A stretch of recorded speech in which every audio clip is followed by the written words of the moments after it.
Before we dive into this incredible story about meaning, sacrifice, and what our bodies can tell us, I want you to hit that subscribe button right now and turn on your notifications.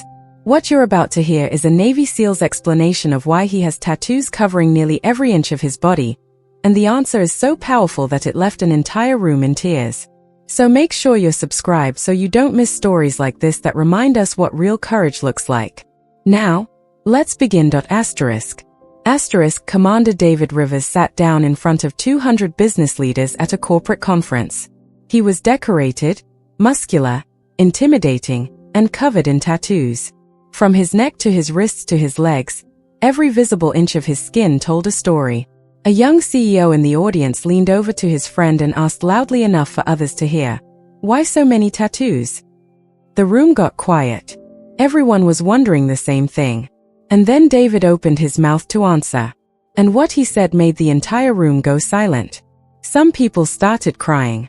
By the end of his answer, nobody was thinking about business anymore. Why this works creates immediate intrigue about the tattoos. The question feels slightly rude or judgmental, creates tension. Promise that the answer will be profound. Shows emotional impact, tears, silence. Appeals to curiosity and respect. Sets up a mystery to be solved. Commander David Rivers didn't look like what people expected a Navy SEAL to look like. Most people imagine SEALs as clean-cut, professional soldiers. Unmarked. Businesslike. Professional. David was that too, professional, disciplined, and highly trained. But he was also something else. He was a human being with a story written all over his body. David had been a Navy SEAL for 22 years. He'd served in combat zones across the Middle East, Africa, and Southeast Asia. He'd led teams on over 300 combat missions. He'd seen things that most people couldn't even imagine. And he'd lost people he cared about, people he'd trained with, fought with, bled with. 22 years of missions meant 22 years of experiences. And 22 years of experiences, in David's case, meant 22 years of tattoos. Not because David was trying to be cool or look tough, but because David had learned something that most people never understand. The human body is a canvas for memory. Our skin can hold the stories that our minds sometimes struggle to process. David had grown up in San Diego, California. His father had been a Marine, and his grandfather had been in the Navy. Service was in his blood. When David turned 18, he knew exactly what he wanted to do with his life. He wanted to serve his country. He wanted to be a SEAL. The SEAL training was brutal. It was designed to break people, to push them so hard that they could only succeed if they had an unbreakable will. David made it through. He discovered something about himself during training. He could endure anything if he believed in what he was fighting for. His first deployment was in 2001, right after the 9th of November. He was 24 years old, and America was at war. David was sent to Afghanistan. It was supposed to be his first mission, his chance to prove himself. It was also the first time he lost someone. A fellow SEAL named Marcus Williams was killed during an ambush. Marcus was only 26 years old. He had a wife and a newborn daughter back home. And he was gone. David sat with Marcus's body until the medevac arrived.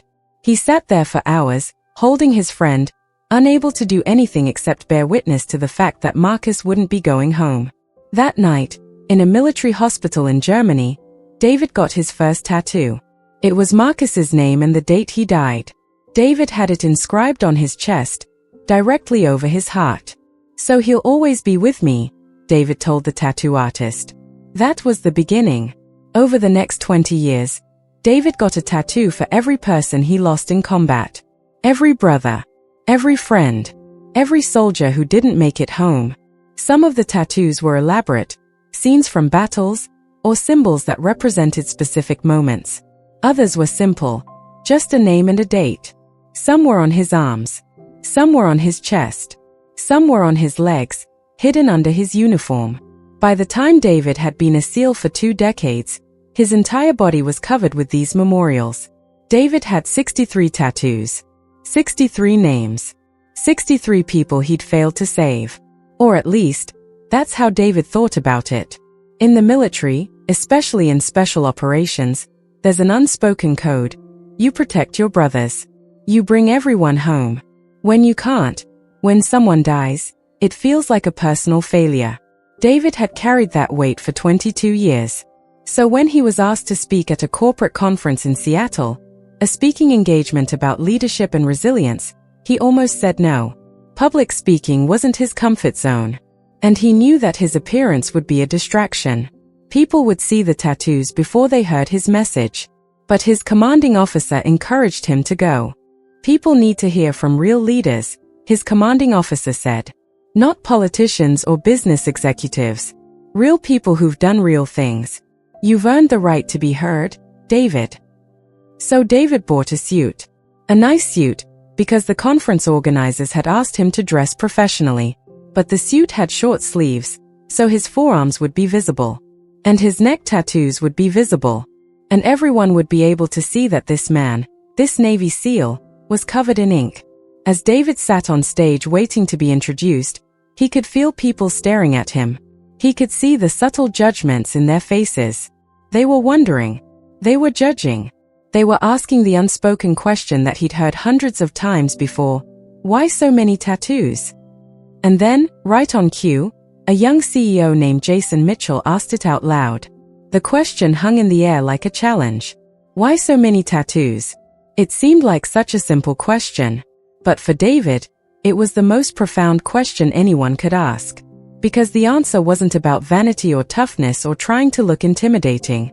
The answer was about grief and memory and the weight of carrying people with you long after they're gone. David took a breath. He could feel the audience waiting. He could see people pulling out their phones, getting ready to record this moment. The young CEO who'd asked the question looked almost smug, like he'd caught David in something. And then David started speaking. His name was Marcus Williams, David said, his voice quiet but steady. He lifted his sleeve to show the tattoo on his chest. He was a Navy SEAL. He was killed in Afghanistan in 2001. He was 26 years old. He had a wife named Sarah and a daughter named Emma, who he'd never met because she was born after he died. The room had gone quiet. No more rustling papers. No more whispered conversations. David continued. When Marcus died, I was the one holding him. I was the one who called for the medevac. And I couldn't save him. I did everything I could, but he was gone. He paused, and his voice got quieter. That night, I got his name tattooed on my chest so he would always be with me. So I would never forget. So that his sacrifice would be remembered. David rolled up his other sleeve. This one is Lieutenant Commander James Foster. He was killed in 2004 in Iraq. He had 2 kids and a wife who is now a widow. I was there. I couldn't save him either. He pointed to another tattoo. This one is Petty Officer First Class Tommy Chen. Killed in 2007 in Somalia. This one is Ensign David Moretti. Killed in 2009 in Afghanistan. This one is Chief Warrant Officer Miguel Hernandez. Killed in 2011. And this one is Petty Officer Second Class Aaron Jackson. Killed in 2013. With each name, David's voice got heavier. With each tattoo, the room got quieter. Some people were starting to understand now. They were starting to realize that these weren't just decorations. These were memorials. These were love letters to the dead. I have 63 tattoos, David said. I have 63 names. 63 men and women who served with me. Who died while we were serving together. Who didn't get to go home to their families. Who didn't get to see their kids grow up. Who didn't get to grow old. He sat back in his chair, and his hands were shaking slightly. Every single tattoo represents a moment I couldn't change. A moment I've replayed in my mind thousands of times, thinking about what I could have done differently. What I could have done better. A woman in the front row had tears streaming down her face. You asked why I have so many tattoos, David continued, looking directly at the young CEO who'd asked the question. The answer is that I have 63 people that I carry with me. Every single day. Every single moment. Because I made a promise to each of them. A promise that if I couldn't save them in life, I would make sure nobody ever forgot them in death. David's voice cracked slightly. These aren't just tattoos. These are reminders. They're reminders that war has a cost. They're reminders that the people who serve aren't statistics or headlines or photos on the news. They are people with families. They are people with dreams. They are people who loved and were loved. He looked around the room. And they are gone. Because they served. Because they were brave. Because they believed in something bigger than themselves. The room was completely silent now. You could hear people breathing. You could hear the sound of tears being wiped from cheeks. Some of you might be thinking that I should have moved on by now, David said. That I should have let go of the past. That I should accept that death is part of war, and there's nothing I could have done. He paused. But that would be betrayal. If I moved on, if I forgot, if I stopped carrying these people with me, that would be saying that their lives didn't matter, that their deaths were acceptable, that I could just forget about them and move forward. David looked down at his arms, at the dozens of names covering his skin. I will never be at peace with their deaths, he said quietly. I will never think it was okay that they died. I will never accept that it was just the cost of doing business.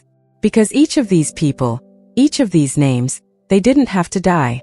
They died because of decisions made by people in power. Because of conflicts that could have been avoided. Because of wars that didn't need to happen. His voice got stronger. And so I carry them.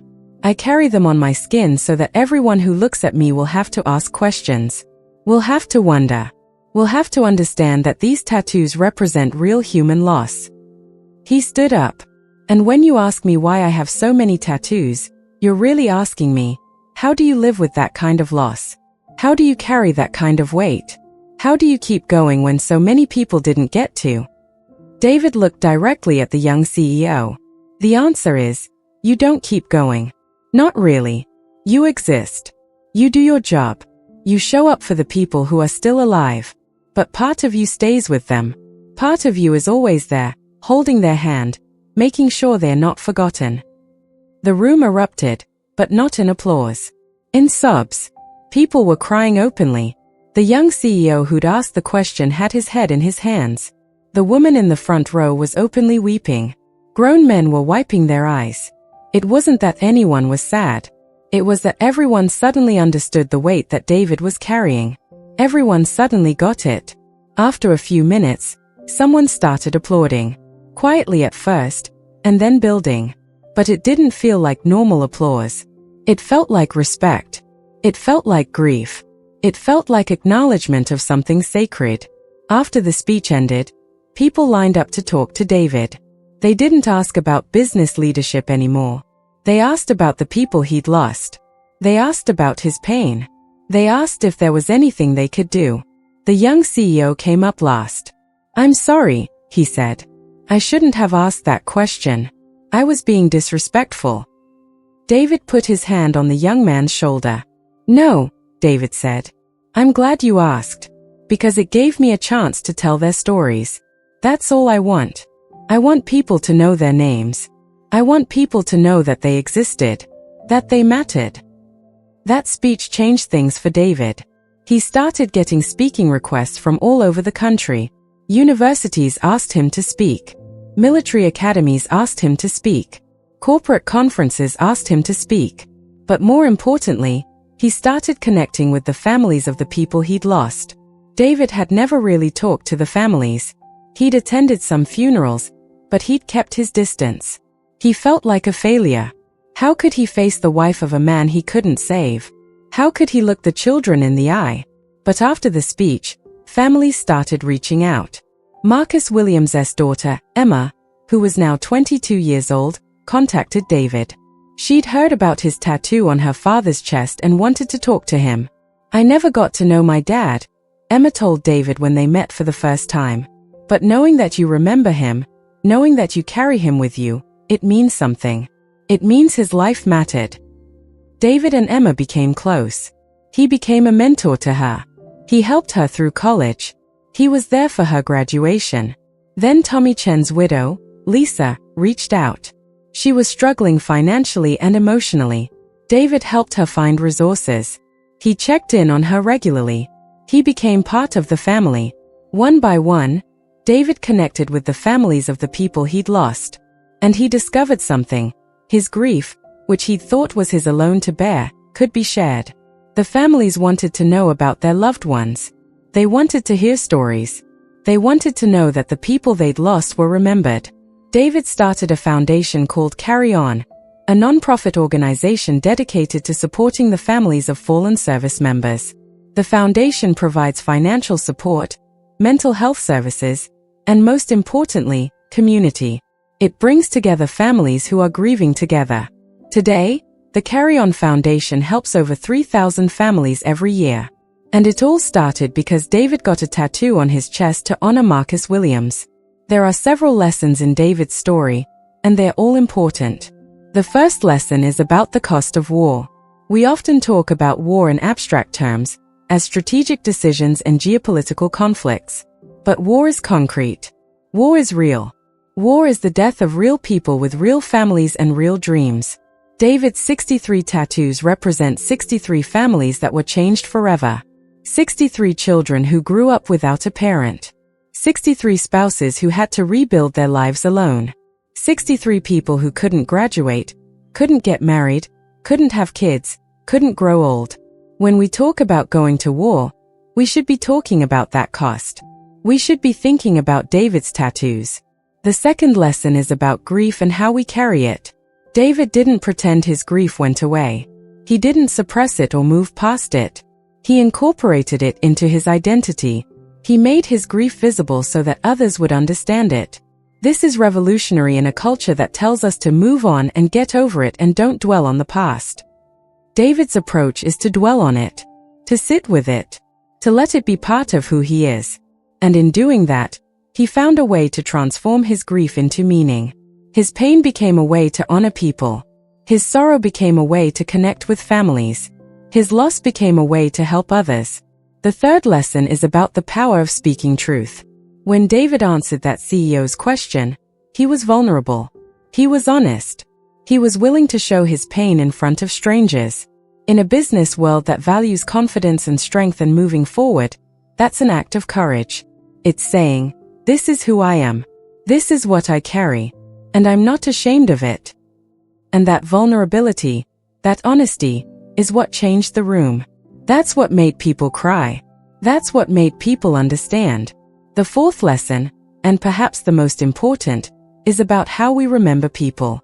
David decided that the best way to honor the people he'd lost was to make sure they were never forgotten. Not by moving on, but by integrating them into his life. By telling their stories. By connecting their families. This is a profound act of love and respect. It says, you mattered. Your life mattered. And I'm going to make sure the world knows that. Today, David has been a Navy SEAL for over 20 years, and he's considering retirement. But he's not planning to disappear. He's planning to dedicate himself full-time to the Carry On Foundation. I have a mission now, he says. It's not in a war zone, but it's just as important. My mission is to make sure that every person who fell is remembered, that their families are supported, that their sacrifice wasn't in vain. David's 63 tattoos will always be a part of him. And every time someone asks him why he has so many tattoos, he gets the chance to tell the stories of 63 people who deserve to be remembered. Final message and call to action. Here's what we learn from Commander David Rivers' story. Sometimes the things that make us look different, the things that make people judge us, are actually proof of our capacity to love and remember and grieve. Our scars, whether they're visible or not, are proof that we've cared about people. And carrying those scars, publicly and proudly, is an act of honor. David didn't get tattoos to look cool or to seem tough. He got tattoos because he was doing something that most people never do. He was keeping people alive in his heart. He was refusing to let them be forgotten. He was honoring their sacrifice with his own body. That's love. That's commitment. That's what real strength looks like. And in a world that often asks us to move on, to get over it, to stop dwelling on the past, David's example is a powerful reminder that some things, some people, deserve to be carried forever. If this story moved you, if it made you think about sacrifice and memory and what we owe to people who've served, then I need you to do something right now. Hit that subscribe button. Turn on your notifications. Because every week, We bring you stories like this one. Stories of people who've experienced real loss, real pain, but who found ways to transform that pain into meaning and service. Share this video. Because people need to understand that military service comes with real costs. That the tattoos, the scars, the visible marks on our bodies and in our hearts, they all tell stories of people who mattered. Share this with someone who's lost someone in service. Share this with someone who needs to understand what courage really looks like. Tell us in the comments. Do you know someone who's lost a loved one in service? Have you ever gotten a tattoo to honor someone? Have you ever experienced grief so profound that it changed who you are? Your stories matter. Your perspective matters. Because every comment helps keep these stories alive. Every comment is a way of honoring the people who've been lost. Thank you for watching. Thank you for taking time to understand what David's tattoos really mean. Thank you for honoring the people who served. We'll see you in the next video. Subscribe now. Don't miss the next story of courage, sacrifice, and the ways we choose to remember those we love. Remember, the tattoos on David's body aren't about decoration. They're about love. They're about saying, you mattered. And I will never forget you.